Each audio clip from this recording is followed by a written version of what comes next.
Bonsoir à tous et à toutes. Voilà, très heureux de vous retrouver de nouveau cette semaine. On va traiter un sujet qui me touche puisque c'est un sujet qui parle de la connaissance émotionnelle. Vous savez que on peut avoir une connaissance mais pas forcément réagir à ce qu'on sait. Et ça nous pose problème. Alors on va essayer de réfléchir ce soir et de déterminer qu'est-ce qu'on appelle une connaissance véritable. Qu'est-ce qu'on appelle être vrai dans sa connaissance.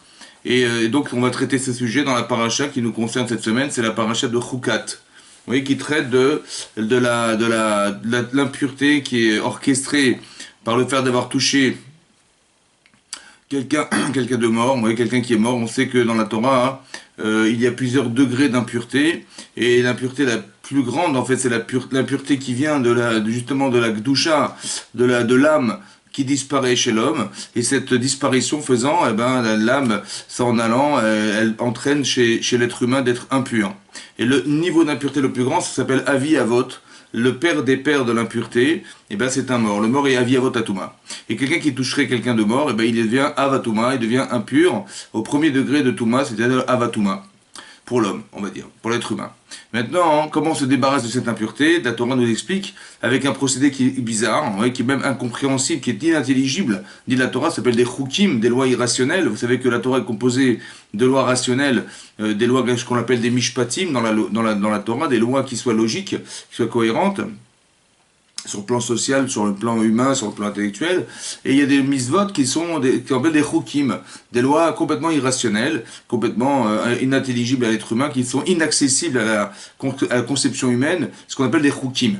Et le symbole de la loi irrationnelle par excellence dans la Torah, c'est la paradouma, cette fameuse vache rousse qu'on va brûler et qu'on va mettre, dont les cendres, on va les mettre dans un flacon de mechatat, des eaux de khatat, qu'on va ensuite utilisé avec un bois de Ezov et de Shnitolat, et qu'on va donc on va asperger ensuite la personne qui est impure. La personne qui est impure, le troisième jour, elle va être aspergée, le septième également, et elle va devenir pure au bout de ce cycle, alors que c'est la personne qui va brûler, qui va rassembler les cendres, etc., qui va asperger le Kohen, lui va devenir impur pendant un jour. Et donc il y a une incohérence. Quelqu'un qui est pur devient impur en rendant pur. C'est ce que dit Shlomo Ameler, que la Torah est rechoka mimeni. La Torah est loin de moi, parce qu'il a essayé de comprendre toutes les mitzvot, il a réussi à comprendre toutes les mitzvot, et lorsqu'il est arrivé à cette mitzvah de paradoma, il n'a pas su élucider l'incompréhension et le côté inintelligible de la mitzvah, et donc il a dit, il n'a pas dit que j'ai tout compris, et cette mitzvah je ne l'ai pas comprise, il a dit j'ai rien compris. Ça veut dire que la Torah est loin de moi, cette Torah elle est au-delà de la conception humaine. Et voilà, donc c'est cette fameuse mitzvah de paradouma qui nous libère de l'impureté. Vous savez que lorsque aujourd'hui on est tous impurs, évidemment on est tous dans cette impureté, et donc on n'a pas le droit de rentrer dans l'enceinte du Beth Amikdash. Aujourd'hui, ça serait la planète des mosquées où se trouve la planète des mosquées, qui était l'endroit réservé au Beth Amikdash. Et ben vous savez que sur la rampe qui nous permet d'y accéder, au Kotel, à Maharavi, à Jérusalem, eh ben on n'a pas le droit de passer, si vous voulez, ce mur qui nous sépare du côté israélien à celui où se trouve la mosquée. On n'a pas le droit d'y rentrer parce que nous sommes impurs. On est impurs, et on espère très bientôt, Bezat Hashem, que lorsque le Mashiach viendra, on aura la fameuse paradouma et on pourra l'utiliser pour se purifier. Maintenant, d'où le Midrash Rabbah sur cette paracha se demande la question, mais d'où on a eu ce mérite, de mérite d'avoir la paradouma, d'avoir cette fameuse vache rouge qui nous purifie de l'impureté. La Gemara ramène, le Midrash ramène en fait un pasouk qui se trouve dans la paracha de Vayera. Vous savez que dans la paracha de Vayera, au début de la paracha de Vayera, on nous explique que Hachem a décidé de détruire la ville de Sédom. Pas seulement Sédom, mais les 5 villes qui entourent, toute la périphérie de Sédom. Il y avait 5 villes en tout. Et Hachem avait décidé de détruire cet endroit parce que c'est des gens qui s'y trouvaient étaient des Rechaïm. Vous voyez, des Rechaïm, c'était des mécréants. Ils étaient très très très fauteurs. Et la Torah et Hachem décide de détruire cet endroit. Vous voyez, aujourd'hui, cet endroit, c'est la mer morte. Vous avez vu que rien n'y vit. Vous voyez, toute l'eau est salée. Donc on ne trouve ni végétaux, ni animaux, ni poissons, ni rien du tout, rien ne peut y vivre, et donc ça démontre quelque part que c'était plus vivable. Et donc Hachem, il a détruit cet endroit. À la suite de quoi? À la suite du fait qu'ils aient fauté. Et donc Hachem va dire à Abraham, dans le texte il est écrit, Amechase anim et Abraham Hachem, est-ce que je vais devoir cacher à Abraham ce que je fais, ce que je vais faire? Et donc quelque part, il l'invite à prier pour trouver des solutions à cette problématique. Et je vais détruire cet endroit. Comme c'est que, il faut que tu me retiennes de détruire l'endroit. Trouve-moi des arguments et des prières pour pouvoir faire que je vais changer d'avis. Et Abraham va commencer à prier. Il va dire peut-être qu'il y a 50 sadikim. Voilà. Voilà, et peut-être 40 sadikim. Mais il avance en espérant que par le mérite de ces justes qui vivront et qui vivaient dans cet endroit, bah, par le mérite on va dire de ces 50 sadikim, alors on va pouvoir faire que cet endroit va être épargné. Et c'est marqué là-bas, Vaya'an Avraham Vayomar. Et donc Avraham, il a osé dire, il a répondu en disant, peut-être il est au Altil et d'Aber, j'ose encore dire, peut-être qu'il y a 40 sadikim. Et il a dit, Ani Afar va faire. Et en disant cette formule-là, il a dit, je suis Afar va faire. Afar, ben, c'est de la poussière, et Efer, c'est de la cendre. Qu'est-ce qu'il a voulu dire? Alors le Midrash explique, il a dit, qu'est-ce que je suis rien en fait. Je suis rien, je suis quoi? Afar va faire. Ça veut dire quoi, je suis rien? Ça veut dire que le Midrash explique qu'il a dit à Hachem la chose suivante. Écoutez bien ce qu'il a dit. Il a dit, quand j'ai dû faire la guerre contre les 4 rois qui avaient battu les 5 dans la paracha de l'Echlecha, j'aurais dû mourir depuis longtemps. Amraphel, il aurait dû m'éliminer. Pourquoi m'éliminer? Parce qu'on est parti à 2, vous comprenez? Abraham est parti avec son serviteur Eliezer, et à 2, ils ont gagné les 4 rois qui avaient battu les 5. Je ne sais pas si vous vous rendez compte de la puissance, mais il a eu des miracles fantastiques. Quel miracle? Il ramassait du sable, dit l'Agmara, et il le jetait contre son ennemi, ça devenait des flèches, des lances, et voilà, c'est comme ça qu'il a gagné la guerre. Bon, Baruch Hashem. Ouais, il n'a pas hésité à gagner la guerre. Et donc, il a eu un miracle fantastique. Mais il aurait dû être du Afar. C'est-à-dire qu'il aurait dû être déjà enterré depuis bien longtemps. La poussière aurait dû enterrer son corps depuis bien longtemps. Et là, il a dit, je suis Afar va faire. Et faire, c'est quoi faire la poussière? C'est que quand je suis rentré dans la fournaise ardente, lorsque je suis rentré dans la fournaise ardente, lorsque Nimrod m'a proposé soit de faire un vodazara d'idolâtrie ou bien de rentrer dans la fournaise, il a dit je préfère mourir dans la fournaise ardente que de pratiquer la vodazara. Et donc il a dit je serai Efer. Efer c'est de la poussière, de la cendre. Ouais, de la cendre. Et donc il a dit voilà, je suis Afar Vaefer, j'ai été sauvé de la guerre parce que grâce à Dieu tu m'as sauvé en faisant des miracles, j'ai été sauvé de la guerre que j'ai organisée contre les 4 rois qui avaient battu les 5, et Efer, et je suis de la cendre parce que tu m'as sauvé aussi en me jetant, quand Nimrod m'a jeté dans la fournaise ardente, j'ai été sauvé, et donc je suis Afar Vaefer. Voilà ce que dit le Midrash. Bon. Demande le Rav Eliyahu Lopian. Il demande la question suivante. Dans son Sefer Eliyahu, il demande la question suivante. Il dit, mais bon, qu'est-ce qu'il a dit finalement? Il a dit, je suis poussière et cendre. Ça veut dire que, qu'est-ce qui fait un être humain à la fin de sa vie? Il va être enterré, soit dans la cendre, soit dans la poussière, voilà, c'est comme ça. D'accord? Qu'est-ce qu'il a dit de spécial à Abraham Avinu pour qu'on soit obligé d'expliquer que par ce mérite-là, parce qu'Hachem a dit, puisque tu as dit une chose pareille, je jure sur toi que je donnerai 2 mitzvot au pays d'Israël. Afar va y faire. Que quoi? Il a dit poussière et cendre. Quelle poussière et cendre? La cendre, c'est la paradouma. Ça veut dire qu'on a eu la paradouma. C'est-à-dire que ce qui nous purifie de l'impureté de la mort, grâce à qui on a eu ça? Grâce à Abraham Avinu. C'est ce que dit Hachem. Et on est Afar, c'est quoi Afar? Le Midrash explique qu'il y avait la fameuse terre qu'on devait mettre le jour des Taraniot, le jour des jeûnes, qu'on organisait à l'époque quand il y avait en Israël de la famine. Ouais, on demandait aux Talmidei Chachamim, aux juges de la Torah, de prier, et que si ça pouvait fonctionner, tant mieux. Sinon, on demandait au peuple de prier, de jeûner. Et si ça ne fonctionnait toujours pas, alors on sortait la teva en dehors de la synagogue, et on sortait le Sefer Torah, et on demandait à une personne âgée de prier 24 prières pour faire en sorte qu'Hachem fasse pleuvoir, et on mettait justement de la terre sur la teva, là où l'endroit même où le Chazan il devait prier. Voilà, c'est cette terre en fait dont on parle. Ou bien, dit l'Agman dans Choulin Afechet, c'est la terre de quoi? C'est la terre de la Sota. C'est cette fameuse femme adulte qui a soupçonné d'adultère, qui va amener son offrande au Kohen, et elle va amener de la farine d'orge, et on va rajouter de la terre qu'on récupérait de la Hazara, de l'endroit où se trouvaient les femmes là-bas, au Beth Amikdash. On récupérait cette terre-là du sol et on la mélangeait. Afar va y faire. Les faire, c'est ça. Afar, c'est ça. Maintenant, qu'est-ce qu'il a fait de spécial Abraham Avinu? Qu'est-ce qu'il a dévoilé? Voilà, pour qu'on ait, grâce à ça, Baruch Hashem, grâce à ça, on a réussi à obtenir 2 mitzvot extraordinaires. Qu'est-ce qu'il a dit de spécial? Qu'est-ce qu'il a fait? Qu'est-ce qu'il a pu faire que ça soit tellement important pour qu'on ait pu faire des mitzvot avec ça? et qu'on ait pu envisager de dire que grâce à ce mérite, celui d'Abraham, eh ben, on a eu Afar Vaïfer, on a eu la Paradouma, ce qui est exceptionnel, hein, et on a eu le Afar de la Sota ou bien le Afar du Ta'anit. Alors le Rav explique les choses suivantes. Lorsqu'Abraham a dit, mais j'aurais pu mourir depuis longtemps, d'accord, et grâce à Dieu, oui, je suis au camp vivant, soit sauvé de la fournaise ardente, soit sauvé de la guerre. En fait, ce qu'il a dit, c'est pas qu'il l'a dit de façon, on va dire, en connaissance de cause. C'est-à-dire qu'il a dit, ben, je sais. Comme nous, on va le savoir. Vous savez, dorénavant, j'ai lu dans le Midrash et je vous le raconte. Donc, vous savez ce qui est écrit dans le Midrash. Et vous savez ce qui est écrit dans la Torah. Dorénavant, vous le savez. Mais ça reste une connaissance. Est-ce que cette connaissance, elle est suffisamment consciente pour nous faire réagir demain? Voilà. Demain, on va faire des mitzvot, ouais. C'est-à-dire que l'intérêt du cours qu'on donne ce soir, l'intérêt qu'on donne en général des cours de Torah, c'est pas pour avoir des informations, vous savez, c'est pas pour nous dire, bah dites-moi la lacha, Rav, dites-moi qu'est-ce qui est marqué dans la Torah, et je veux savoir ce qui est marqué dans la Torah. Ben c'est très important de savoir ce qui est écrit dans la Torah, mais c'est pas seulement ça qui est important, c'est de réagir à ce qui est marqué dans la Torah. Et quand on parle de réactivité et de réaction, on parle de sentiment. Ça veut dire qu'il y a une connaissance intellectuelle, mais la véritable connaissance, elle n'est pas intellectuelle.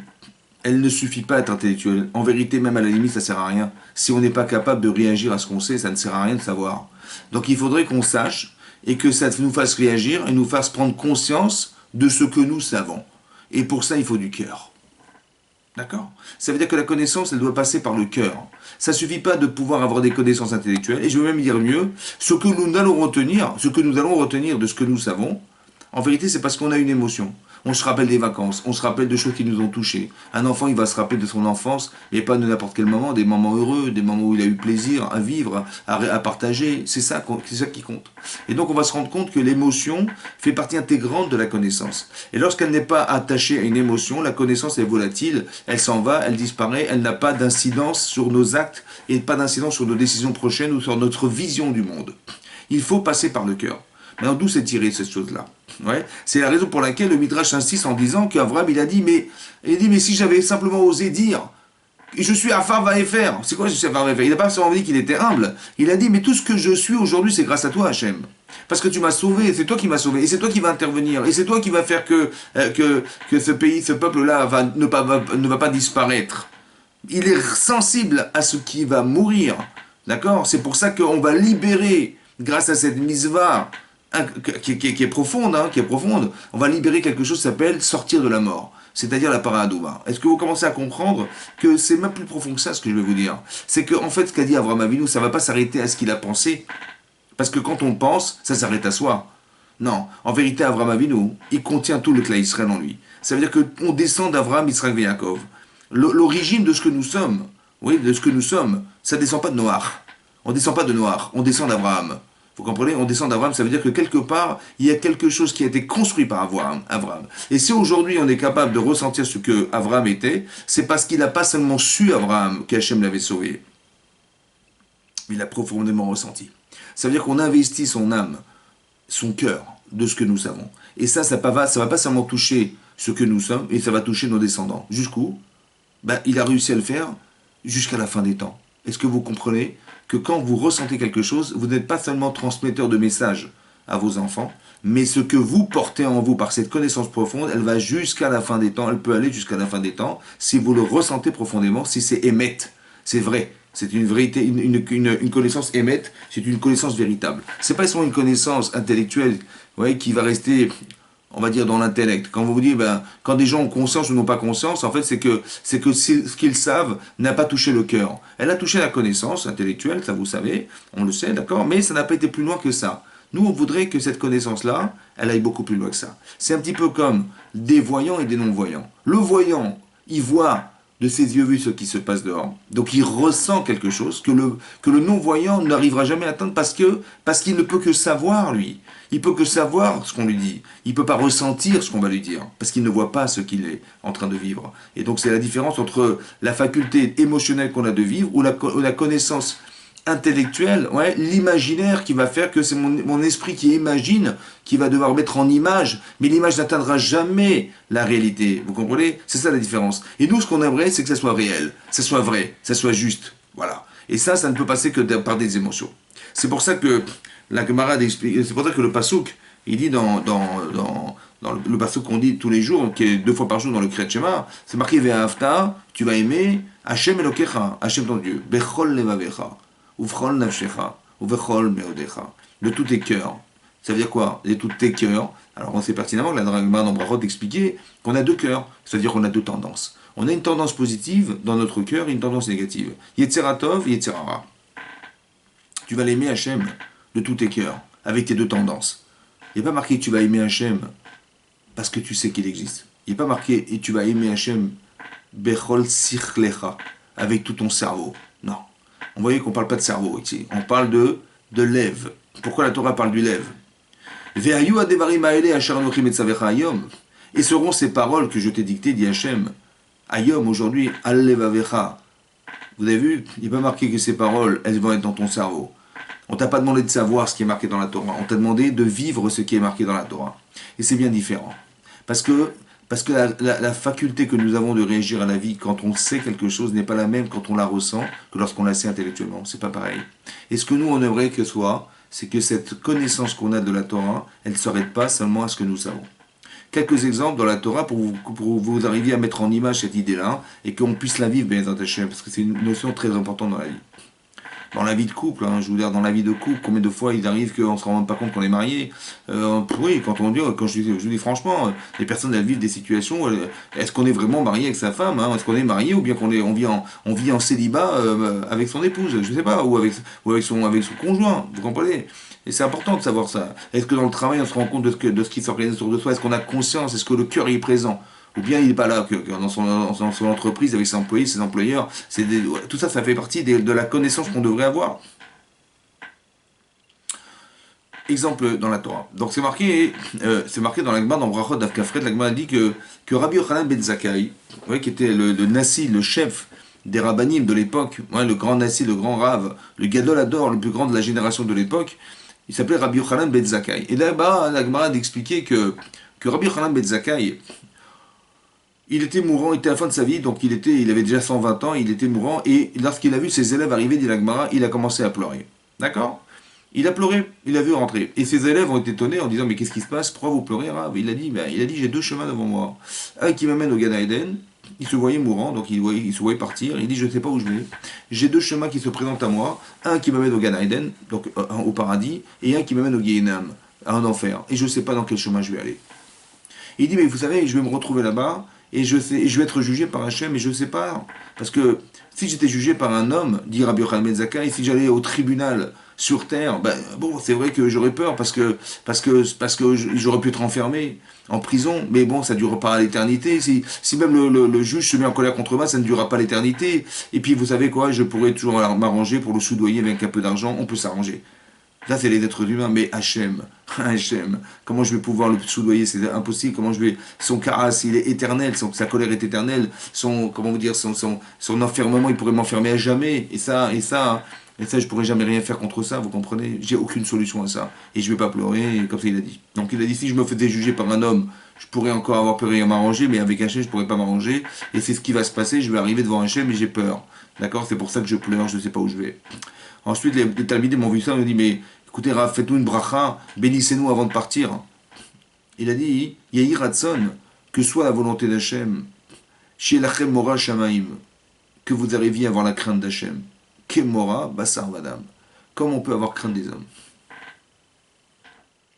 Autrement dit, il a dit, il faut que vous ayez la crainte d'Hachem, comme on a peur de ce qui nous fait peur dans la rue. Voilà. Ils ont dit, mais je comprends pas. Il a dit, mais Atkan, quoi, ça suffit, c'est tout. C'est-à-dire qu'on doit résumer la crainte d'Hachem à celle des hommes. Mais on doit avoir plus d'Irachamim que ça, quand même. Plus que des hommes, quand même. Il a dit, mais vous savez quoi? Quand quelqu'un il fait une avéra, quand quelqu'un est en faute, qu'est-ce qu'il dit? Il dit, j'espère que personne ne me verra. Lo yaredi adam. Autrement dit, c'est vrai que dans la réalité, on a plus peur d'être perçu par les autres que de savoir qu'on est perçu par Hachem. Vous comprenez ce qu'il a dit? Il dit donc, j'espère que vous arriverez à atteindre un jour cette conscience que Hachem existe et que vous puissiez réagir à ce que vous savez, autant que de voir quelqu'un qui vous surprendra en train de faire une avéra. C'est ça qu'il a dit. Ok? Maintenant, en fait, Rabbi Yochanan ben Zakkai, il s'est juste contredit, quoi. Au départ, il a dit, vous savez, j'ai deux chemins devant moi.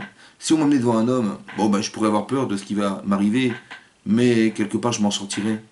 Mais si on m'amène devant Hachem, comment je vais faire? Ça veut dire que on ne peut pas comparer Hachem avec un homme. Il a dit évidemment qu'Hachem, il est au-delà de la conscience qu'on pourrait avoir d'un être humain. Évidemment, la peur que j'ai de te retrouver Hachem, elle est beaucoup plus grande que celle de retrouver un être humain, un juge. Donc ça veut dire que l'être humain, il est rien par rapport à Hachem. Et d'un autre côté, il a dit l'inverse. Il a dit, allez, va que vous arriviez un jour, ouais, allez, va que vous arriviez un jour à avoir craindre Hachem comme on craint les hommes. Ça veut dire qu'évidemment qu'on craint plus les hommes qu'Hachem. Il s'est juste contredit. En fait, il ne s'est pas contredit, vous savez pourquoi? Parce qu'intellectuellement, c'est vrai. Intellectuellement, c'est vrai qu'Hachem, il est plus que des êtres humains, puisque c'est lui qui les a créés. C'est vrai, intellectuellement, c'est vrai. Mais au niveau de notre cœur, est-ce que c'est vrai? C'est-à-dire que, vous avez vu les émotions que nous avons, comment elles nous font réagir? Ben, j'ai plus peur d'être surpris en train de faire une avéra, parce que si on me surprend en train d'en faire une, j'ai plus les Yetzirah. Terminé. Mais par contre, j'ai juste oublié une chose, c'est qu'Hachem, il me voyait depuis longtemps déjà. Et ça, je n'ai pas cette émotion-là. Comment ça se fait? Vous avez compris ou pas? Ça veut dire qu'on a besoin d'avoir une connaissance qu'Hachem existe, c'est vrai. Tout le monde croit en Dieu, hein. Mais est-ce qu'on réagit à ce qu'on sait d'Hachem? Est-ce qu'on réagit à ce qu'on sait d'Hachem? Tu sais qu'il existe, hein, tu sais. Ça te fait réagir ou pas? Ça te permet d'éviter de faire une avéra? Ça te pousse à faire des mitzvot, de le savoir ou pas? Ou quand il s'arrive bien, ben, il n'y a plus de bon Dieu, il n'y a plus rien. Comment ça se fait? Pourtant, tu sais bien que Hachem, il est plus que tout. Tu le sais. Tu sais bien qu'il te voit. Tu sais. Alors comment ça se fait qu'on ne réagit pas à ce qu'on sait? Alors que ce qu'on sait, Hachem, c'est plus que ce qu'on va voir. On le sait. Et on ne réagit pas à ce qu'on sait. Bah, je dis, bah oui, parce que bah, l'autre qui est là, je le vois. Hein. Mais Hachem, je le vois pas. Bah, j'ai compris que tu le vois pas. Mais tu sais. Tu sais qu'il existe. Tu sais que tous les matins, tu fais la prière. Tous les matins, tu mets tes filines. Tous les matins, tous les jours, tu fais toutes les semaines tu fais Shabbat, toutes les semaines tu allumes les nerfs de Shabbat. D'accord, tu pratiques les mitzvot, oui ou non? Tu pratiques, bien sûr. Ah, tu pratiques. Ah, on pratique les mitzvot. Mais comment ça se fait qu'on n'a pas la conscience de ce qu'on sait? Tu sais pourquoi? Parce qu'on n'a pas de cœur. Parce que c'est pas dans le cœur. On n'est pas en adéquation avec ce qu'on ressent. On le sait, ça reste dans le cerveau, mais ça va pas plus loin. Il faudrait que ça atteigne notre cœur. Et c'est ça le problème. Bechol levavecha. Il faut que ta connaissance, elle soit émotionnelle. Il faut que tu arrives à transformer cette connaissance en émotion pour que tu ressentes. Voilà. Vous avez compris ça? Ça veut dire qu'on peut apprendre toute la Torah et ne pas réagir à ce qu'on sait. C'est dingue. Hein. On peut apprendre toute la Torah. Hein. On peut apprendre toute la Torah. On peut être un Talmid Chacham énorme ici, mais ça reste une connaissance. Comment ça se fait qu'on ne réagit pas à ce qu'on sait? Alors qu'on réagit à ce qu'on ressent. Et même des fois, c'est plus fort ce qu'on sait que ce qu'on va voir. Et quand même, on ne réagit pas. C'est dingue, hein. Comment c'est possible? Alors c'est possible. Donc il faut comprendre comment on solutionne ce genre de choses. Ça veut dire qu'on peut être un religieux dans la forme, ouais, parce qu'on a tout ce qu'il faut, on a la kippa, on a la perruque, on a tout ce que vous voulez, mais est-ce que dans le fond, on est vraiment la personne à qui on veut ressembler? Alors ça se construit, évidemment ça se construit. Le but c'est pas c'est pas d'enterrer tout ce qu'on a fait, Chas Shalom, hein, mais c'est de comprendre et d'arriver à solutionner ce problème. Parce que tu vois bien que Rabbi Yochanan ben Zakkai, il a dit à ses élèves, Rabbi Yochanan ben Zakkai c'est un Tana, hein. C'est un Tana. C'est-à-dire qu'il a dit à ses élèves, des Tanaïm, il leur a dit, ben, il a dit déjà ce problème existait depuis longtemps, ce problème que je vous cite aujourd'hui. Ça veut dire qu'il n'est pas d'aujourd'hui ce problème.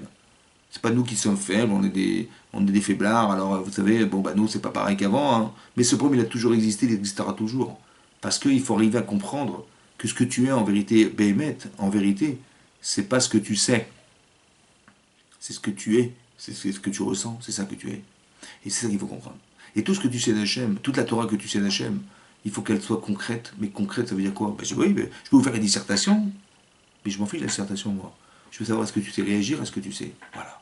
Est-ce que tu réagis? Est-ce que tu sais? Vous pouvez dire, non, c'est trop dur, c'est pas facile. Ouais. J'ai compris, mais peut-être qu'il te manque des émotions pour que tu t'en rends compte. Alors comment ça marche?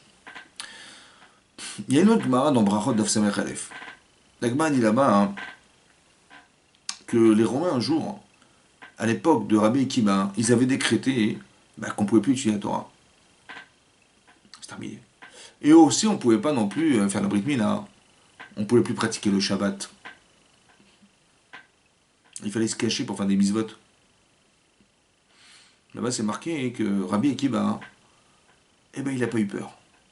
il a commencé à être Marbitz Torah Barabim, ça veut dire qu'il a commencé à faire des cours de Torah dans la rue, dans les synagogues. Il rassemblait des foules pour aller faire des cours. Et un jour, il y a un homme qui s'appelait Papous, un juif qui s'appelait Papous. Il lui a dit, mais dis-moi, Akiba, comme ça il appelait Akiba, il appelait. Ouais. Il a dit, dis-moi, t'as pas peur? De quoi? Bah t'as pas peur, bah, tu sais bien que les Romains ont décrété que ceux qui étudient la Torah, bah, ils sont condamnés à mort. Hein. Mais tu risques ta vie là quand tu fais ça. D'enseigner la Torah, mais tu risques ta vie. Tu rassembles des foules comme ça, de rassembler des foules dans les synagogues pour enseigner la Torah, mais tu prends un risque énorme. Tu risques ta vie. Il a dit, dis-moi, je vais te raconter une histoire. Tu sais, une fois il y avait des poissons dans une rivière qui se déplaçaient en groupe. Se déplaçaient en groupe. Et un renard au bord de la rivière, il voit tous ces poissons comme ça qui se rassemblent et qui se déplacent regroupés dans l'eau. Il dit, mais qu'est-ce que vous faites là? Il dit, bah, on se rassemble parce qu'ensemble, on va éviter les filets des pêcheurs. Et en évitant les filets des pêcheurs, ben on va pouvoir continuer à vivre malgré la difficulté qu'on a de subsister dans l'eau, malgré la peur qu'on a d'être attrapé par les pêcheurs. Il a dit, vous savez quoi? Hein, pourquoi vous avez peur? Sortez de l'eau, venez près de moi je vous protégerai, et on sera en sécurité, on est des amis. Et au moins vous éviterez les filets des pêcheurs. Ils ont dit, dis-moi, monsieur le renard, c'est sur toi qu'on dit que tu es l'animal le plus intelligent des animaux sauvages, mais tu es le plus bête des animaux sauvages. Parce que si déjà dans l'eau, c'est vrai qu'on prend des risques, mais en fait on vit dans l'eau. On est fait pour vivre dans l'eau. Mais par contre en dehors de l'eau, c'est sûr qu'on va mourir. Hein. Donc dans le doute, tu penses bien qu'il vaut mieux qu'on reste dans l'eau que de sortir de l'eau, on est sûr de mourir. Rabbi Akiba, il a dit à Papous, mais c'est pas possible. Parce que tu me dis, mais les Romains, ils vont te tuer. J'ai compris, ils vont me tuer. Mais c'est comme si tu me demandais de sortir de l'eau. Tu as compris? Donc moi, je rassemble autour de moi des gens de la Torah. Je suis dans l'endroit où je dois vivre, c'est-à-dire dans la Torah. Et c'est là que je suis, c'est là que je vais pouvoir survivre. Parce que même si je vais mourir, mais je mourrai dans l'eau. Alors que si je sors de l'eau, c'est sûr que je vais mourir. D'accord? Et c'est ça qu'il lui a expliqué. Ça veut dire qu'ils avaient chacun une perception différente. L'un, il savait que la Torah était importante. Mais au détriment de sa vie, c'est pas possible, vous comprenez? L'autre, il dit, mais moi, je ne peux pas vivre sans la Torah. Je ne peux pas respirer en dehors de l'eau. Vous comprenez ce que je veux dire? Et donc, Rabbi Akiva, il dit, mais comment ça se fait que Rabbi Akiva, il a pris ce risque? Parce qu'on n'a pas la même connaissance émotionnelle de la Torah. Rabbi Akiva, hein, il ne pouvait pas vivre autrement. Il avait un tel désir de vivre avec la Torah que c'était pas possible autrement. Vous comprenez ce que je veux dire? C'est pour ça que c'était ridicule de croire qu'il allait devoir s'arrêter d'étudier ou d'enseigner parce qu'il y avait un risque à l'extérieur de la Torah, ouais, qui étaient les Romains. Alors que tu dis, mais non, mais regarde dehors. Tu te rends compte de dehors ce qui se passe. Mais les Romains vont t'attraper, ils vont te tuer. Vous avez compris, on n'a pas la même lecture. On n'a pas la même façon de voir. Parce que l'un, il ressent et l'autre, il sait. C'est pas pareil. Et celui qui sait, il a peur de ce qu'il sait. Et l'autre, il dit, mais j'ai surtout peur de ce que je ressens. Parce que je ne peux pas vivre en dehors de l'eau. On n'a pas la même façon de vivre, vous comprenez? La même façon de concevoir la vie. Parce que l'un, il la voit avec une connaissance extérieure, et l'autre, il la voit avec une connaissance beaucoup plus émette qu'est la sienne. Vous savez, dans les Pirkei Avot, c'est marqué, le monde repose sur trois choses. Le monde, il repose sur trois choses. À la Torah.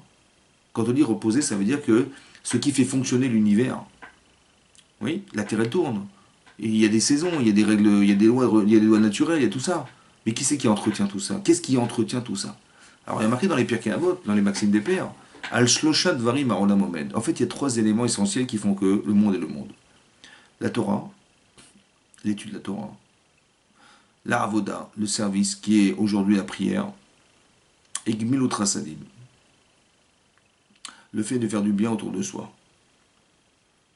Mais non, quand vous voyez ce texte, je dis c'est une blague. Parce que ce qui fait tenir le monde, évidemment, c'est l'économie, c'est la finance, c'est les relations internationales, c'est l'argent. D'accord? Donc voilà, c'est ça qui fait tenir le monde. Parce que sans argent, qu'est-ce qu'on peut faire sans argent?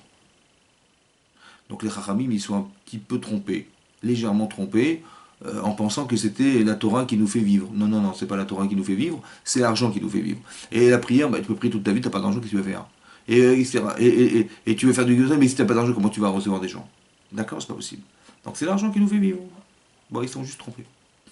En fait, non. Vous vous rendez compte que, en fait, on se rend pas compte, mais on le sait que c'est la Torah, c'est marqué dans les Pirkei Avot, mais est-ce qu'on y croit?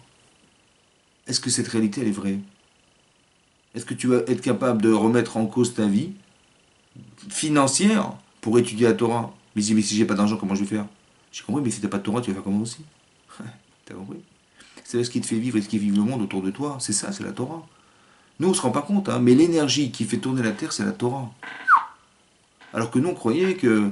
Ah, c'est vrai que l'argent fait beaucoup hein, dans la vie, c'est vrai. Mais l'argent ne fera pas tourner la terre. Hein. L'argent n'amènera pas les nuages. Hein. L'argent n'amènera pas les vents. L'argent ne fera pas qu'il y ait des saisons, il y a 4 saisons qui vont entretenir. L'argent ne fera pas tout ça, vous comprenez ce que je veux dire? Parce que derrière, c'est Hachem. Et les règles, c'est lui qui les a dictées. C'est lui qui a dicté les règles qui font que le monde est monde. Mais il faut savoir que ça dépend de nos mitzvot. Ça dépend de ce que nous sommes. Mais ça, cette conscience, il faut l'avoir. Ça ne suffit pas de le savoir. C'est marqué dans le Pirkei Avot, mais on fait tout le contraire de ce qu'on sait dans le Pirkei Avot. Parce que quelque part, on n'est pas conscient, c'est-à-dire, on a cette connaissance, mais qui n'est pas émotionnelle. Elle ne nous touche pas. Elle ne nous concerne pas. Il faudrait qu'on soit concerné. C'est ça le Hémet. C'est ça la vérité. Une connaissance qui nous touche. Et cette connaissance, elle nous touche et elle nous permet à nous d'être différents. Vous avez compris? C'est plus le savoir. Je le sais, mais. Non, il n'y a pas de mais. Tu le sais, donc tu réagis à ce que tu sais. Donc tu t'investis dans ce que tu sais. Tu sais bien que si tu ne fais pas de mitzvot, par exemple, c'est connu que l'yeshiva de Vologine, le Rafrem de Vologine, il avait institué dans sa yeshiva qu'il y ait du limoud, d'études de la Torah, du matin et soir. Matin et soir. Ça veut dire qu'il y a des gens qui étudiaient le jour de la journée et des gens qui étudient toute la nuit. Pourquoi? Pour qu'il n'y ait pas d'instant où il n'y a pas de Torah. Il n'y a pas d'instant où il n'y a pas de Torah. Il fallait tout le temps qu'il y en ait. Parce qu'il était Mahamin, il avait en cette croyance en lui que c'est le monde tient grâce à l'étude de la Torah. Vous comprenez? Et donc c'est ça que ça veut dire. Alors qu'on pourrait dire, bon bah ça va, c'est pas grave, t'as pas étudié 1 heure aujourd'hui, c'est pas grave, ou t'as pas étudié la journée, c'est pas grave. En fait, on met en danger la Terre, vous comprenez? Parce que la planète, parce que sans la Torah, ça ne peut pas fonctionner.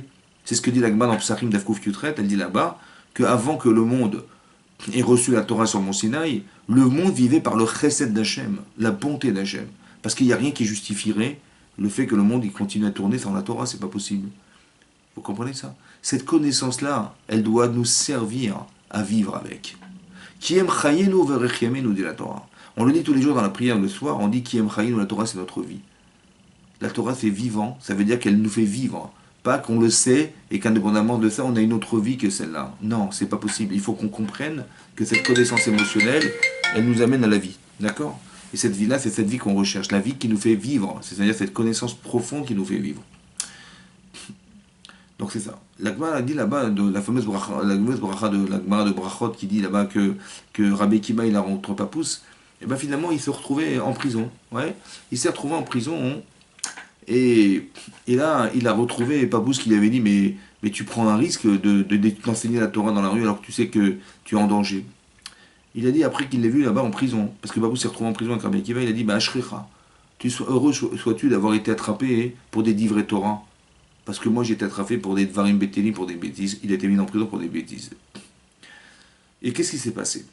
Rabbi Akiba, ils l'ont condamné. Ils l'ont jugé et condamné à mort. Mais pas simplement condamné à mort, ils l'ont torturé carrément, dit l'Agmara, ils l'ont torturé avec des peignes de métaux, des peignes de métal, et ils l'ont dépecé carrément la peau. Bon. Et quand ils ont dépecé la peau, il était en train de faire le Shema Israël. Il a dit Shema Israël, Hashem Elokeinu, Hashem Echad. Il est mort Be'echad. Et l'Agma dit Ashrecha, Rabbi Akiba, que tu es mort Be'echad. Mais quand il faisait le Shema, les élèves, ils ont été estomaqués, ils ont dit mais comment on te torture et tu fais Shema? Tu as la force de faire le Shema Israël alors qu'on te torture. Il a dit Midikol Yamai, toute ma vie a été mystère à la Pasuk Bechol Bavecha. Il dit toute ma vie, j'étais en train de me dire mais est-ce que je vais réussir à mourir en Kiddush Hashem, comme c'est marqué Bechol et Bavecha, c'est-à-dire Afilu notlim et nafshecha. Même si on te prend ton âme, c'est-à-dire, comme ça la Gemara dans ce cas explique que Bechol Levavecha Ochol Nafshecha, ça veut dire quoi? Ça veut dire que si quelqu'un on lui propose de faire les 3 fautes, c'est-à-dire Avodazara, on lui dit mais où tu pratiques la Vodazara ou je te tue? il vaut mieux faire Avodah Zarah. Il vaut mieux mourir, pardon, que de faire l'Avodah Zarah. Si on lui dit, mais pratique l'adultère avec une femme mariée, il vaut mieux mourir que de pratiquer cette avéra. Si on lui dit, ou tu tues cet homme ou je te tue, il vaut mieux mourir que de le tuer. D'accord? Ça veut dire, le Rambam explique que si quelqu'un est mort en Kiddush Hashem, son niveau au Olam Haba, on ne trouve pas plus haut. Il n'y a pas plus haut que ce niveau-là. D'accord? Ça veut dire de mourir en Kiddush Hashem. Il dit, mais tous les jours que je priais, tous les jours que je faisais le Kriyat Shema, tous les jours, je disais Bechol Nafshecha, de toute ton âme. Et je m'imaginais comment je pouvais mourir en Kiddush Hashem. Toute ma vie, le matin et le soir. Il dit, maintenant que je suis arrivé à ça, avec les Romains là, je vais pas accomplir cette mitzvah. Vous avez compris? Les élèves, ils ont dit, mais on sait qu'on doit faire le Kriyat Shema tous les jours. Mais quand on souffre à ce point-là, on va pas faire Kriyat Shema, nous. Hein. Vous savez pourquoi? Parce qu'il n'y a pas de cœur. Le cœur, c'est quoi le cœur? C'est de dire, mais tous les jours, il s'est répété, tous les jours, 2 fois par jour, il s'est répété, mais si je pouvais mourir comme ça, et si je pouvais mourir Kiddush Hashem, et je pouvais sanctifier Hashem comme de cette manière. Il a tellement mis de cœur là-dedans, que maintenant que c'est arrivé, l'autre qui le voit est en souffrance. Mais lui qui le vit, il est heureux. C'est incroyable. Il ne souffre pas de ce qui lui arrive. Parce que c'est tout ce qu'il espérait dans sa vie. Mais ce qu'il espérait dans sa vie, c'est ce qu'il a ressenti. C'est pas ce qu'il a su. Les autres, ils ont su. Ils ont dit, oui, c'est vrai, il y a une mitzvah de mourir en Kiddush Hashem, c'est vrai, c'est marqué dans la Torah, c'est vrai. Et alors? Mais c'est ça la différence entre le savoir et l'émotion. Vous comprenez? Rabbi Akiva, il n'est pas dans le savoir. Il est dans l'émotionnel. Mais comment il a développé cet émotionnel? Parce qu'il s'est répété tous les jours, tous les jours. Il s'est dit, mais il pouvait partir comme ça. C'est-à-dire qu'il a une connaissance émotionnelle qui était à l'image de ce qu'il a ressenti. Il a vu toutes ces formes d'images, comment il pouvait partir comme ça, comme ça, comme ça. Et c'était tellement puissant chez lui, il a tellement espéré partir de cette manière, parce qu'il n'y a pas plus grande Kiddush Hashem que de partir en Kiddush Hashem comme ça, qu'il a dit, mais j'espérais atteindre ce jour-là, cette madriga, ce niveau. Il n'est pas dans la souffrance, vous comprenez? C'est comme quelqu'un, hein, imaginez-vous quelqu'un, il s'est coincé les doigts dans une porte. Bon, ça fait mal aux doigts, hein, je vous promets, ça fait mal aux doigts. Et au moment où la porte se claque, elle claque sur ses doigts, donc il va crier, il apprend qu'il a gagné 150 millions au loto. D'accord? Aïe! Mais t'as gagné 150 millions! Pardon? 150 millions! Il est plus mal, hein? Il est plus mal. C'est-à-dire qu'on peut remplacer une souffrance par un bonheur. On peut remplacer une souffrance par un plaisir. Il n'y a que l'un qui refoule l'autre. Mais il n'y a que ça qui refoule l'autre, vous comprenez? La connaissance, elle ne suffit pas. Si on lui claque les doigts, on dit, tu sais, ton voisin, il a gagné 150 millions d'euros. Ton voisin, oui. Mais tu sais que ton voisin, il est là, à côté de chez toi, il a gagné 150 millions d'euros. C'est pas ça qui va enlever la douleur. Par contre, si ça le touche personnellement, parce que c'est lui qui a gagné 150 millions d'euros, et là, il a plus mal aux mains, là, c'est terminé. Vous avez compris? Ça veut dire qu'on peut remplacer. La limite de la souffrance, c'est celle qui est à la frontière du bonheur. Que si je suis heureux de vivre ce que je vis, je ne suis pas en souffrance. Mais parce que je le ressens, ce que je vous dis. Mais je ressens ce que c'est, d'accord? Pour ça que les gens qui se plaignent dans la vie, c'est des gens qui ne ressentent pas ce qu'ils vivent. Du moins, ils le ressentent, mais de façon négative. Ils ne comprennent pas que ce qui leur est arrivé était pensé par Hachem, et que ça va leur servir un jour. Donc il n'a pas de simcha de ce qui lui arrive. Il est dans la souffrance de ce qui lui arrive. Vous avez compris? Et ça, c'est pas possible. Pourquoi c'est pas possible? Parce que c'est pas possible qu'Hachem nous fasse souffrir, ça n'a aucun sens. Quel intérêt il a? Vous comprenez? Donc il faut mieux apprendre à vivre avec le bonheur de savoir que ça vient d'Hachem et que ça solutionne quelque chose chez moi, que d'être en souffrance et de regarder l'instant T où je sais que j'ai un problème. Mais non, on ne vit pas avec la connaissance, nous. On vit avec le cœur. Il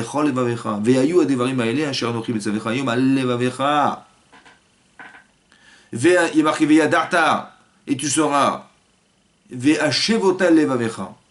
Et tu ramèneras cette connaissance à ton cœur. Qui Hachem ou Elohim. Tu ramènes quelque information à ton cœur. Que Hachem, c'est lui Dieu. Ouais, c'est lui. D'accord? Ça ne suffit pas de savoir. Il faut que tu ramènes à ton cœur. Il faut que tu ressentes. Il faut que ton Yitzaratov, il s'éveille quand tu vas savoir. Quand tu dis à Torah, il faut qu'il y ait cette émotion-là qui t'aide. Vous avez compris? Il faut que tu le saches. C'est très important que tu le saches. Mais quelle manière de savoir? Pas comme c'est marqué dans le livre. Pas comme tu l'as lu sur Internet. Pas comme tu l'as mis dans ton disque dur. Non. Il faut que ce soit dans ton cœur, que tu vives la chose. Et ça peut avoir que des émotions. C'est marqué dans le Shabbat d'Aflamed, elle dit là-bas, que les Chachamim, lorsqu'ils ont trouvé le livre de Kohelet, qui avait été écrit par Shlomo Amelech, ils ont voulu le mettre de côté, le cacher. Il fallait pas que ça passe entre n'importe quelle main. Pourquoi? Parce qu'ils ont vu des choses qui se contredisaient avec l'étude de la Torah. Et là, ils ont dit, ah, il vaut mieux pas qu'on le diffuse. Jusqu'au jour où ils ont dit que non, finalement, on va le garder. Pourquoi? Parce que Trilato d'Ivret Torah, Vesofo d'Ivret Torah.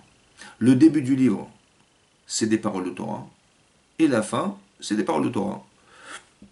Mais je comprends pas, mais tout est d'Ivret Torah. Tout le Kohelet, c'est de la Torah. Ça fait partie des 5 livres de la Torah, des 5 livres des 5 Megillot, des 5 parchemins qu'on a conservés, comme Ruth, comme la Megillat Esther, comme Echa. Ça fait partie des 5 Megillot. Shirachirim. Pourquoi le début et la fin?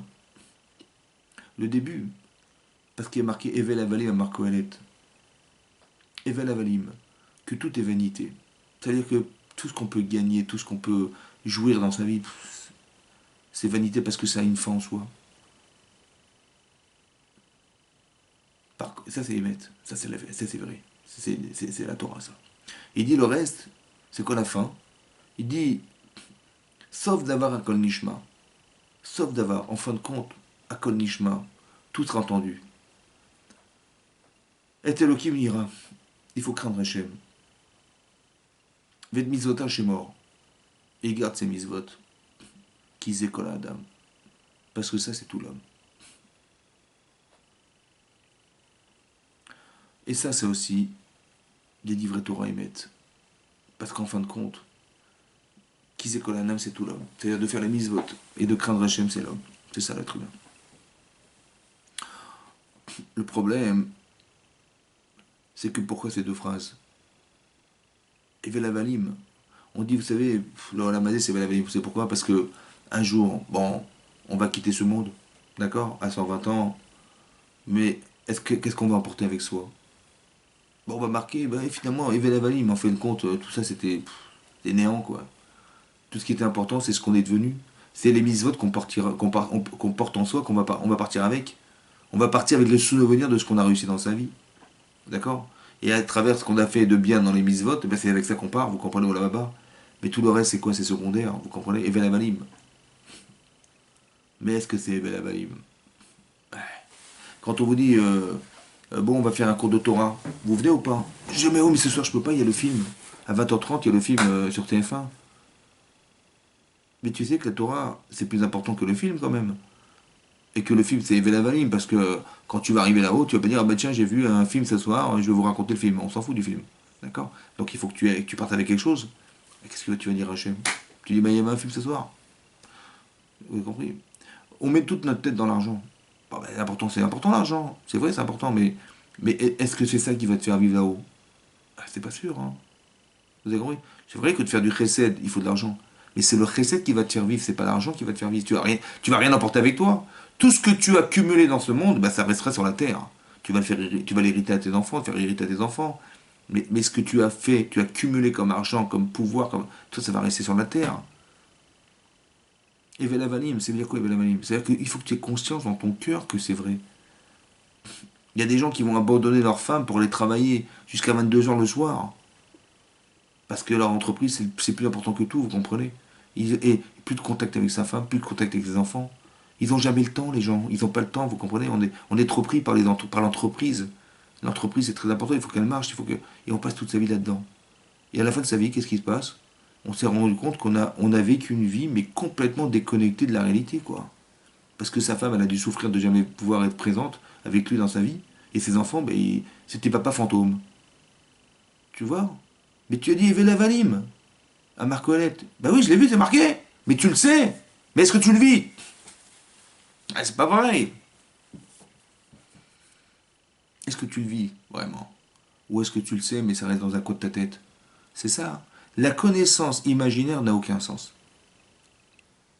Il faut qu'elle soit émotionnelle. Il faut que tu ressentes que c'est vrai. Et quand tu le sais, tu dis, mais ma vie, elle est à côté de ma femme. Bien sûr qu'il faut travailler. Mais pourquoi faire? Ben pour entretenir sa famille. Hein. Mais c'est à côté de ma femme que ça se passe, à côté de mes enfants. que quand je suis pas là, mais j'ai mal de ne pas être là. Quand ils ont besoin de moi et que je suis pas là, j'ai mal de ne pas être là. Vous avez compris? Parce que l'essentiel de ma vie, il se passe pas dans mon entreprise, il se passe dans ma vie de couple. Il se passe dans ma vie avec mes enfants. La relation parentale et la relation maritale. Autant que je sois un homme ou une femme, c'est pareil. Vous comprenez? Il y a des femmes veulent faire carrière, elles ont un enfant, pas plus. Mais tous ceux qui voudraient vivre, ils peuvent pas parce que madame elle a envie de faire carrière. Vous comprenez? C'est très important. Mais c'est pas Yvel Avalim entre nous. Entre faire vivre des Neshamot qui vont exister sur la terre. C'est pas plus que tout ça. Plutôt que de penser à son petit business et à sa petite entreprise personnelle. C'est ça le problème, c'est qu'on n'est pas dans le Hémet. Ça veut dire quoi le Hémet? Dans la vérité conçue. C'est-à-dire ressentie. Voilà. Il faut qu'on ressente ça. Il faut que je vive avec. Il faut que je ressente ce que je dis. Et si je ne le ressens pas, vous savez, c'est un peu comme dans la paracha qu'on va lire, la paracha de Balak. Bon.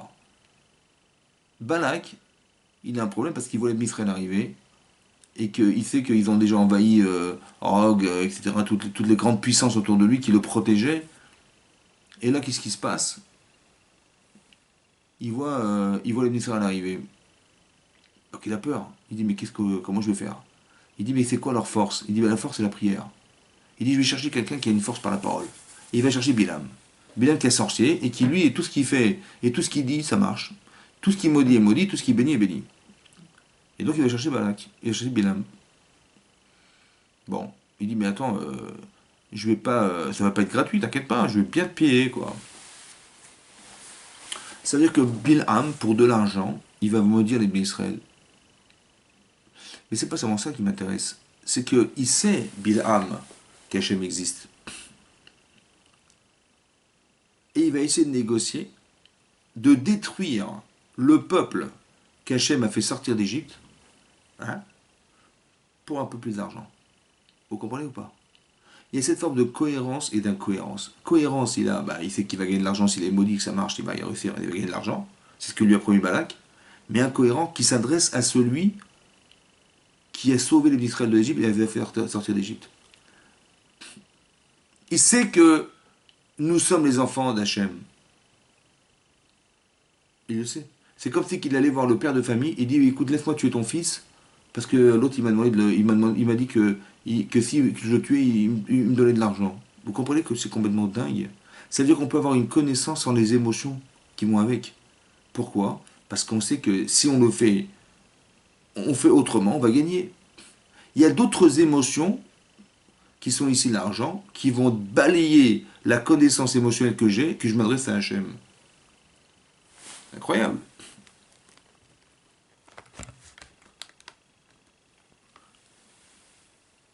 Est-ce que vous comprenez la cohérence? Vous comprenez la cohérence? C'est ça qui est marqué là-bas. Tout ça pour dire quoi? Pour dire que lorsqu'Hachem a dit à Abraham, je vais détruire Sédom, parce qu'ils se sont des Réchaïm, il aurait pu dire, évidemment, tu as raison, évidemment, qu'est-ce que tu vas faire avec tout ça? On va balayer tout ça. Ce sont des Réchaïm, ils transgressent la Torah, ils transgressent la Hachem, ils transgressent tout ce que tu veux. C'est pas ce qu'il a pensé. Il a dit non, il l'a pensé avec son cœur. Il a dit, mais attends, on va quand même pas détruire ce peuple. On va pas détruire ces hommes et ces femmes. Mais Khataïm Hachem sont des grands fauteurs. Ici, il y a 50 sadikim. On peut les sauver ou pas? Il n'a pas raisonné avec ce qu'il savait d'eux. Il a raisonné avec ce qu'il aurait pu faire d'eux. Parce qu'on n'est pas rachat. Parce que par volonté forcément. C'est vrai qu'il y a une réflexion derrière, et c'est vrai qu'il y a des antécédents qui font que. Mais c'est un choix personnel. Alors tu as décidé d'être un rachat, tu peux décider d'être un tzaddik. Ça dépend de l'influence qu'on peut avoir sur toi. De la même manière qu'on était influent sur toi, ou que tu as été influent sur toi-même en pensant que ta vie elle est faite pour être un rachat, mais tu peux changer la pensée. Et tu peux faire que ta vie elle changera dorénavant, et que tu peux devenir un tzaddik malgré tout, non? C'est possible ou pas? Alors laisse-moi l'occasion, s'il y a 50 tzaddikim, de sauver la ville. Qu'est-ce qui aurait pu sauver la ville? Il y a marqué que s'il y avait 50 tzaddikim betor haïr, dans la ville, je sauverai l'endroit, je pardonnerai l'endroit en leur faveur. Betor haïr, dans la ville, au milieu de la ville. Là-bas, le Even Ezra, il explique c'est quoi betor haïr. c'est qu'il y avait des gens, s'il y a des gens, il a dit, s'il y a des gens qui sont capables de faire des mitzvot révélées de tous, et qu'on ne les empêche pas de les faire, je sauverai la ville. C'est ça les tzadikim. C'est-à-dire que si on les empêche de faire les mitzvot, si les gens se moquent de la religion et tout ça, ah, malheureusement je ne pourrais pas sauver la ville. Incroyable. Ça c'est le Ben Ezra. Le Rabbin explique, non, que même si des gens qui sont de passage, il a dit Abraham Avinu, simplement de passage dans la ville, il y a des tzadikim qui vivent ailleurs, mais qui sont de passage dans la ville, qui se trouvent au moment même où je parle dans la ville, alors Hachem dit, c'est comme ça, je sauverai la ville. Ça veut dire que la moindre influence, qu'elle soit de passage, ou qu'elle soit ancrée, juste qu'on puisse laisser s'exprimer ces choses-là, ça suffit pour sauver une ville. C'est-à-dire que l'exemple suffit pour sauver la ville. Pourquoi? Parce que quand tu vas voir que c'est possible, que tu peux vivre autre chose et autrement, alors évidemment, Hachem va sauver l'endroit. Combien il en faut? Il en faut 10. Au final, il a fait les 10. Il n'y avait pas 10. Mais s'il y avait eu 10, il aurait sauvé la ville. Ça veut dire qu'Abraham Avinu, il n'a pas pensé, mais bien sûr, détruis-les. C'est ça la différence entre Noach et Abraham. C'est pour ça qu'on ne descend pas d'Abraham. On ne descend pas de Noach, on descend d'Abraham. Parce que lorsqu'Hachem a dit à Noach, je vais détruire cet endroit, qui est le monde, je vais détruire le monde. Mais toi, fais-toi une arche de Noé pour sauver au moins ta peau, ou sauver les gens qui se sauveront. Il a dit, il n'y a pas de problème, je vais faire l'arche. Il a parlé aux gens, il n'a pas réussi à les convaincre. Vous savez pourquoi? Parce que c'est pas dans son cœur. Tu peux pas influencer des gens si fondamentalement tu penses pas que tu peux les sauver. Toi, tu fais qu'appliquer ce qu'Hachem t'a demandé. Il t'a dit fais l'arche de Noé, fais l'arche de Noé, parle-leur, je leur ai parlé. Et qu'est-ce que j'y fasse? J'ai pas réussi à les influencer. Mais c'est leur problème. Et Hachem a décidé de dérive avec qui les avons détruit. C'est pas ça qu'on voulait. On voulait que quand on t'a dit on va détruire le monde, que ça te dérange. Comme ça dérangeait Abraham. Vous comprenez? C'est-à-dire que tu as la connaissance que ce sont des fauteurs. Tu as la connaissance qu'Hachem t'a demandé de les sauver. Tu sais. Bah, tu as appliqué ce que tu savais. On t'a pas demandé d'appliquer ce que tu sais. On t'a demandé de ressentir ce que tu sais. On va les tuer. Ils vont mourir. Qu'est-ce que tu fais? Je dis, mais c'est pas possible. Et si c'était toi? T'aurais voulu qu'on te sauve? T'aurais voulu qu'on te sauve? Ah, ça te touche personnellement. Ah, dès que ça touche les autres, ça te touche plus. Mais non, il faut que ça te touche comme si c'était toi-même. C'est ça qu'il faut que tu ressentes. Et c'est ce sentiment-là qui va te faire bouger. C'est ce sentiment-là qui va te faire prier. Parce que si c'était toi, t'aurais voulu qu'on prie pour toi pour te sauver? T'aurais voulu? Eh ben fais-le. Fais-le pour les autres. Ressens ce que tu sais. C'est ça. Quand tu vois quelqu'un qui n'est pas chômeur Shabbat, ça te dérange ou pas? Je dis, bah, il faut de tout pour faire un monde. Hein, mais non, ça doit te déranger. Parce que non seulement ça dérange, mais ça le dérange. Hachem, il n'est pas content, il n'est pas heureux de ça. Alors fais-le pour lui au moins. Mais est-ce que tu ressens que c'est ça qu'il a besoin de savoir? Tu ressens ce que c'est. Ouais. C'est ça, Abraham Avinu, vous comprenez? C'est ça, c'est pour ça que c'est marqué. Peut-être l'idée, c'est d'expliquer que comme il a dit Ani Afar va y faire, je ne suis que poussière et cendre. Mais il vivait fondamentalement ce qui devait l'amener à disparaître. Alors on va recréer quelque chose qui s'appelle la paradouma pour faire revivre ce qui est mort. On va réutiliser la terre pour permettre à cette femme Sota de retrouver son mari, de faire revivre ce qui est mort. On va réussir à faire que s'il ne pleut pas sur la terre, il ne pleut pas sur la terre, évidemment qu'on va tous disparaître. Alors on va faire revivre ce qui est mort, en faisant pleurer les gens et en permettant de faire qu'ils feront échouva et en permettant que la pluie retombe et que ça fasse revivre ce qui est mort. Vous comprenez ou pas? C'est ça qu'il a fait. Parce qu'il ressentait dans son cœur que rien ne peut disparaître. Tout peut se transformer. Tout peut arriver à faire que ce qui devrait disparaître ne doit jamais disparaître. C'est ça la prière d'Avraham Avinu. C'est ça la prière de Moshe Rabbeinu qui dit, mais si tu veux détruire le clan d'Israël parce qu'ils ont fait le veau d'or, alors tu peux m'effacer de ton livre. Si tu décides de faire de moi une nouvelle nation, je n'ai pas envie, je préfère que cette nation, elle disparaisse et que c'est celle qui existe qui va continuer à vivre, parce que c'est pas seulement si déjà ce qui est présent vient d'Avraham, Yitzhak et Yaakov, c'est un trépied avec 3 pieds et ça tient pas. Hein. Alors avec moi qui ai un seul pied, ça va tenir. Comme ça il a dit à Hachem, il a dit à Moshe Rabbeinu, il a dit à Hachem. C'est-à-dire qu'il ressent, vous comprenez, il n'est pas dans le kavod. En disant, mais tu te rends compte, mais Hachem il m'a proposé de recréer le clan Israël à partir de moi, mais c'est fantastique. Mais non, t'as juste oublié que qu'est-ce que tu vas dire au Havot? Mais ça, il le ressent, Abraham Avinu, et Moshe Rabbeinu, il le ressent. Il dit, mais je peux pas, c'est impossible. Vous comprenez? C'est-à-dire qu'on ne doit pas seulement savoir, il faut qu'on ressente ce qu'on sait. Tu ressens ce que tu sais. Tu ressens qu'Hachem existe. C'est ça la Emouna, c'est ça le bitachon. Tu vis avec, tu vis pas sans. C'est ça qu'il aura dit Rabbi Yochanan Zakkai. Mais à l'éveil qu'une personne, quand elle revoit, quand elle voit quelqu'un qui va la surprendre en train de faire une avéra, mais elle se retient évidemment. Parce que cette peur d'être surprise ou d'être surpris, ça dérange. Ça me dérange. Ben c'est pareil, tu devrais savoir que ça devrait te déranger. C'est ça. Et donc tu devrais être heureux de faire. Et c'est pour ça qu'il faut arriver à ce qu'on développe son cœur. Parce que si tu as la simcha de faire ce que tu fais, si tu as la joie de réussir, si tu as le plaisir de faire, eh bien évidemment que rien ne peut t'arrêter. La volonté qui est associée à un plaisir, elle peut entériner chez toi la capacité à exister complètement. C'est ça l'Yetzeratov. Tu as une partie de toi qui est tov, qui est bonne. Il y a une partie de toi qui est mauvaise. Il y a une tendance négative qui est un ange à l'intérieur de toi-même qui te pousse à agir de façon négative et qui te rend anxiogène et qui te fait dire que tu ne réussiras jamais et qui ne te fait pas croire en toi et qui t'enlève toute capacité à pouvoir exister complètement. Il y en a un autre qui veut complètement que tu existes. Qui te dit mais tu es fort, tu es réel, tu es juif, tu tiens Hachem avec toi, tu as tout ce qu'il faut. Tu as la Torah, tu as tout. Mais quelle tendance tu suis? Laquelle il faut faire vivre? Dans laquelle il faut nourrir une émotion? Alors Hachem, il a dit, il faut que tu aimes Hachem. Mais pour aimer Hachem, il faut aimer. Ben, il faut aimer. Il faut aimer ta femme. Il faut aimer tes enfants. Il faut aimer ton mari. Il faut aimer tes parents. Il faut aimer tes voisins. Il faut aimer tes amis. Il faut aimer les gens en général. Mais si tu sais aimer les gens, alors tu peux basculer sur Hachem. Parce que si déjà, tu arrives à aimer les autres, à ressentir, comme si c'était toi-même, ce que tu peux apporter aux autres, parce que tu sais ce que tu n'aimes pas, alors ne le fais pas aux autres. Tu sais ce que tu aimerais qu'on fasse pour toi, alors fais-le aux autres.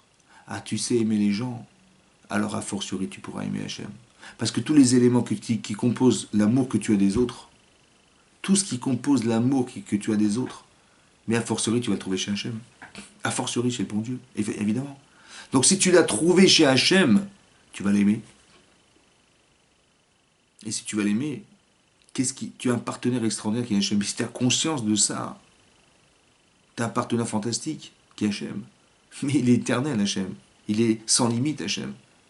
Toi, tu cherches à gagner des millions, mais tu peux gagner des centaines de milliards. Tu veux gagner du temps, mais tu peux en gagner des milliards de temps, parce que tu as Hachem avec toi.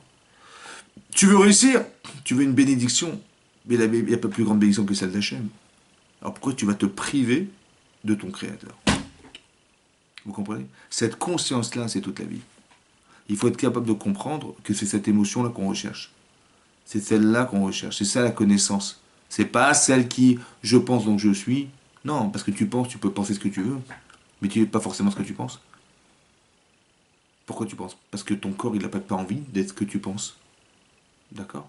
Donc, c'est-à-dire ton cœur, il ne veut pas forcément faire. Ton cerveau, il est adulte. Mais est-ce que ton cœur est adulte? Tu as compris? Des fois, vous voyez des comportements de gens, on dirait des enfants. Pourquoi? Parce que le cerveau, il est le cerveau d'un homme de 50 ans, mais le cœur, le ressenti, il a 18 ans. Vous comprenez? 18 ans. Comme une fois, j'ai assisté à des... On m'avait demandé de parler pour des gens qui voulaient se marier, des jeunes hommes et des jeunes femmes qui voulaient se marier. Et je vois un type là-bas, il a 55 ans, il est venu. Alors c'était réservé à des gens d'entre 20 et 30 ans. Je dis, mais monsieur, c'est pas adapté. Il est en train de parler avec une jeune fille de 20 ans. Je lui dis, mais attendez, j'ai pas compris, mais elle a 35 ans de moins que vous. Il me dit, alors, qu'est-ce qu'il y a? C'est pas grave, et pourquoi pas? Et pourquoi pas? Alors je lui dis, écoutez, si vous aviez 20 ans, d'accord, et il y a une bonne femme de 55 ans qui vous court derrière, qui veut vous parler, qui veut absolument, vous allez accepter ce qui se passe. Vous avez 20 ans, vous, et elle a 55 ans, la bonne femme. Ça vous va, vous allez l'épouser, vous allez envisager d'épouser une femme pareille? Je dis, bah alors. Je dis, ah oui, pourquoi vous faites aux autres ce que vous ne supportez pas vous-même? Vous comprenez? C'est-à-dire que le type, il sait que c'est possible, mais il ne ressent pas que c'est impossible. Vous comprenez la différence? Il faut qu'on arrive à comprendre ça, qu'il faut mettre du cœur dans la connaissance. Il faut mettre des émotions Parce qu'on devient complètement incohérent, parce qu'on n'est pas capable de ressentir ce qu'on sait. Et si on n'a pas ce ressenti, ben, on n'est pas choqué. Vous comprenez? Il n'y a pas de contradiction, il n'y a pas de contraste entre le bien et le noir, entre le bien et le mal, il n'y a rien. Tout est possible. Parce que tu ne ressens pas les choses. Il faut qu'on arrive à ressentir. Il faut qu'on arrive à ressentir. Cette connaissance ne suffit pas, elle est nulle, elle est zéro. Tant que tu n'as pas compris que ce que tu sais, il faut que tu le ressentes. Tant que tu n'as pas compris que ce que tu sais, tu dois le ressentir, alors c'est pas une connaissance, elle ne sert à rien. Parce que tu réagiras jamais à ce que tu sais. Tu n'as pas les émotions qui vont avec. À quoi ça sert? C'est pour ça que Abraham, il n'a pas seulement su qu'Hachem existait, il a ressenti ça. Quand on lui dit, tu sais, on va détruire la ville de Sédom, nous on aurait dit, mais 1000 fois. C'est comme si je vous dis, c'est comme si je vous disais, je sais pas moi, je sais pas moi, le Hezbollah, il tue des gens tous les jours, je sais pas moi, le Hamas, il massacre des gens, il coupe des têtes, il fait... Il dit, est-ce que vous avez envie de prier pour eux? Pardon? Oui, oui, le Hamas, il prend des gens, il les torture et il leur coupe la tête. Ben, il faut bien les aider, les pauvres. Vous allez prier pour eux ou pas? Je dis, mais quoi, mec, prier pour ces gens-là, mais jamais de ma vie. Alors qu'en vérité, il faudrait prier pour eux. C'est dingue, hein. C'est ça qu'il a dit à Abraham. Parce que ce sont des êtres humains. C'est juste parce qu'ils ont une conception qui est fausse que tu les tues, toi. Mais peut-être que tu vas changer leur façon de penser.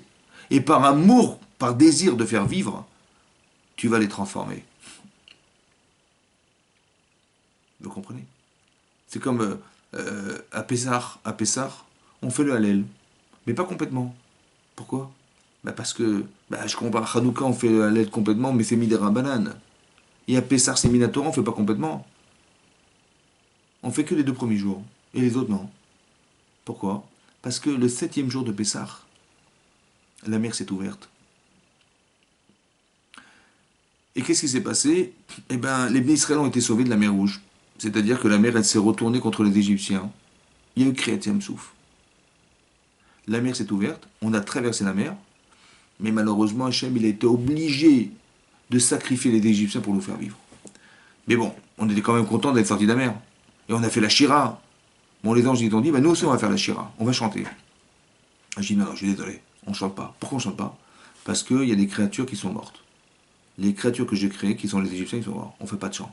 C'est pour cette raison que, puisqu'à Yom Tov, on ne fait pas de Shira, on ne fait pas le Hallel, alors a fortiori qu'on ne va pas le faire Bechol HaMoed quand même. Alors c'est pour ça qu'on fait ni Bechol HaMoed, ni Yom Tov, Sheni, Shel Gedot, et nous fait non plus la Shivi, Shel Pessah. Mais je dis, mais pourquoi, je sais pas comment, pour qui tu fais pas de Hallel? À cause des Égyptiens. Mais tu te rends compte qu'ils voulaient nous tuer, ces gens-là, oh. Ils voulaient nous massacrer. Ils sont rentrés dans la mer Rouge pour nous tuer. Ou pour nous récupérer, pour nous rendre encore des esclaves à jamais. Et tu vas les faire vivre, cela. Et tu as de la peine pour eux. Et je dis, oui, j'ai de la peine. Pourquoi? Parce que ce sont des êtres humains. Ils ont juste la mauvaise conscience de faire le mal. Mais cette potentialité de vie, elle existe. Tu comprends ou pas? Il faut que tu ressentes ça, toi. Vaïchal Moshe. Il a prié, Moshe, il a prié pour ne pas détruire le clan d'Israël. Vaïchal. Vous savez ce que l'Agman en dit? Vaïchal, Melachon Chol. Tu sais quoi? Il a dit à Hachem, mais c'est désacralisant ce que tu vas faire. D'être obligé de tuer parce que tu sais pas quoi faire. Qu'est-ce qu'ils diront les gens? Dit Hachem, il savait pas quoi faire avec nous, il nous a tués. Mais c'est Chol, ça, c'est pas ça. Ça montre une faiblesse. Tu n'es pas Kodesh. Tu n'es pas saint. Vaïchal Moshe, il a osé dire à Hachem, Vaïchal Moshe, Melachon Chol. C'est désacralisant ce que tu vas faire. Parce que ça veut dire que tu sais pas te débrouiller. Quand tu sais pas quoi faire, alors tu tues, toi. Vous avez compris? Ça veut dire que c'est pas normal qu'on élimine. On n'a pas le droit d'éliminer. On doit au contraire se dire que tout ce qui doit vivre doit vivre. Ah, maintenant, ça n'est pas en adéquation avec ce que tu penses. Je dis, mais t'as raison. Mais c'est pas parce que t'as raison que tu dois tuer ce qui existe. Au contraire. C'est ça la paradouma. La paradouma, c'est de faire vivre ce qui a disparu. C'est ça qu'il a dit Moshe Rabbeinu. Et c'est ça qu'il a dit Avraham Avinu. Il a dit, mais si il y a 57 équipes, on va les faire vivre. C'est pour ça qu'il a dit Ani Afar va Efer. Et le Afar et le Efer, ça va servir la paradouma. Le Efer de la paradouma. Ça veut dire faire revivre ce qui est mort. Le Afar, il a dit, mais moi j'aurais dû partir, mais grâce à Dieu, je suis vivant. Mais si je suis vivant, c'est parce que je suis quelque chose, que tu m'as sauvé, n'est-ce pas? Alors aussi, il fait en sorte que ça puisse se sauver. De quelle manière? Les ta'aniot, on va mettre de la terre du Afar sur la Teva. Et aussi, on mettra du Afar dans la mincha de la Sota. Parce qu'on espère qu'elle va faire teshuva. Et on espère qu'elle ne va pas disparaître. On est là pour faire vivre ce qui est mort, vous comprenez ou pas? On n'est pas là pour détruire. Il faut que tu vives. Il faut que tu ressentes que c'est vivant. Il faut que tu ressentes que ça doit vivre. Et pas disparaître. C'est ça qu'on apprend ici. Il faut que la connaissance, elle te fasse vivre. Pas qu'elle soit virtuelle, imaginaire, et que finalement tu as une autre vie, la tienne, celle qui est vivante, c'est celle qui en vérité ne vit pas. Il faut que tu apprennes la Torah, pas comme quelqu'un qui la connaît par cœur, mais comme quelqu'un qui va la vivre. C'est pas pareil. Vous avez compris? Voilà. C'est important que cette connaissance, elle soit émotionnelle, parce que sans émotion, on n'existe pas. On est des robots, on est des gens qui pratiquent sans avoir la connaissance. On a une connaissance universelle, mais qui nous fait en rien réagir. On est complètement en dehors du circuit, parce que on ne se rend pas compte que finalement la Torah c'est important, mais bon, c'est important jusqu'à quand, jusqu'à quoi? On ne se rend pas compte. On ne se rend même pas compte que le monde il existe grâce à la Torah. Tu dis oui, je l'ai lu marqué dans Pierre Cavote, mais est-ce que tu as conscience que c'est vrai? C'est pas une blague, on rigole pas là. Si tu te rends compte. Et donc il faut que tu t'en rends compte, c'est très important. Et ça, c'est cette conscience qu'on veut atteindre, c'est cette émotion qu'on voudrait atteindre, que le matin, tu es gêné de partir, de quitter l'endroit où tu étudies. Là, on est confiné chez nous, ça nous dérange. Mais est-ce que ça nous dérange au point où on se dit, mais il nous a manqué quelque chose? Mais c'est ça, vivre, vous comprenez? Bien sûr que c'est ça, vivre. Mais c'est pour ça qu'on a été confinés, pour ça qu'on nous a empêchés d'étudier, pour ça qu'on nous a empêchés de prier, Betsibourg, on nous a privés de plein de choses. Des choses qui font normalement tenir le monde.